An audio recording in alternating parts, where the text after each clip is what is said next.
House Judiciary Chairman Jim Jordan subpoenaing the head of Biden's short-lived Disinformation Governance Board, Nina Jankowicz. This all part of the committee's probe into efforts to weaponize the federal government. Joining us now, Louisiana Congressman and Judiciary Committee member Mike Johnson. Congressman, great to see you. Fill us in.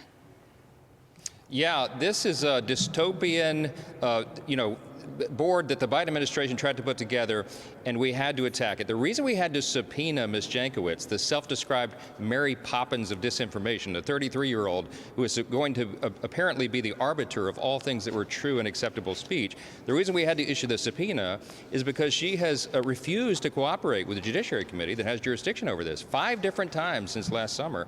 We had no choice but to bring her in, and you guys, we have a lot of questions for her. So has she agreed to come in and testify, number one, or number two, are you going to ask her to sing for you? Man, I hope not. Listen, the idea that the Biden administration, the president, and everybody involved with this would choose this young lady to be the head of a disinformation board is something that it sounds surreal. We can't believe that it would have come to this. It's effectively a ministry of truth. It's dystopian in its design. It was clearly unconstitutional on its face.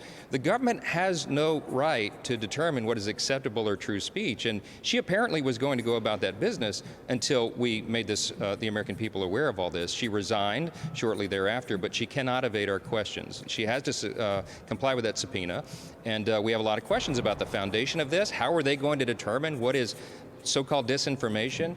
What were they going to do with this? It's pretty scary. We have to make sure that this never, ever happens again. Will she definitely comply with the subpoena? Well, we certainly hope so. She has no reason not to, and we'll find that out here in short order. I think the American people are owed, some information about this. They're owed these answers. The Democrats would like us to forget that this ever happened. They were so embarrassed by it. But it goes to show you what the left is all about. You know, this was under the umbrella of the Department of Homeland Security, Secretary Mayorkas and the people involved there, and they were going to take it upon themselves effectively to censor and silence speech with which they disagreed.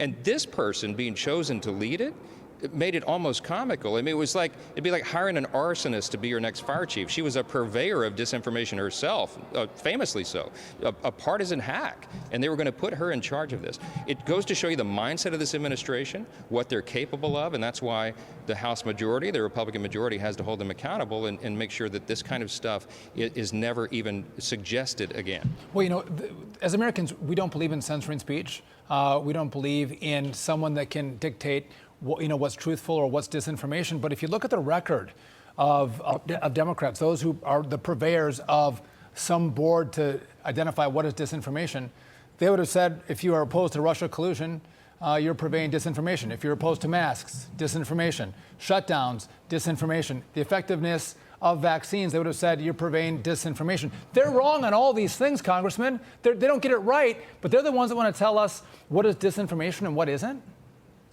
Precisely. That's exactly right, Sean. And Ms. Jankowicz herself famously tweeted during the whole Russia misinformation era. She was the one putting out information such as her tweet that said, the Hunter Biden laptop story is a Trump campaign product.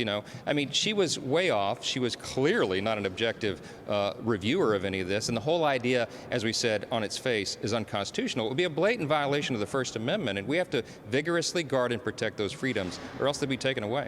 But Congressman, what are you really going to get out of Nina Jankowicz if she appears in front of the committee, truly, other than a photo op for the Republicans? What is she going to tell you that's valuable to the American people that we pay you for? Right. Dagan, it's a great question. She is uniquely qualified. She is the singular person, the best voice to explain what the supposed rationale for this was. What was the infrastructure of this going to be? How are they going to collect speech that they thought was disinformation? We have some ideas about that. We are pretty certain it would have been conservative voices on the social media platforms and elsewhere.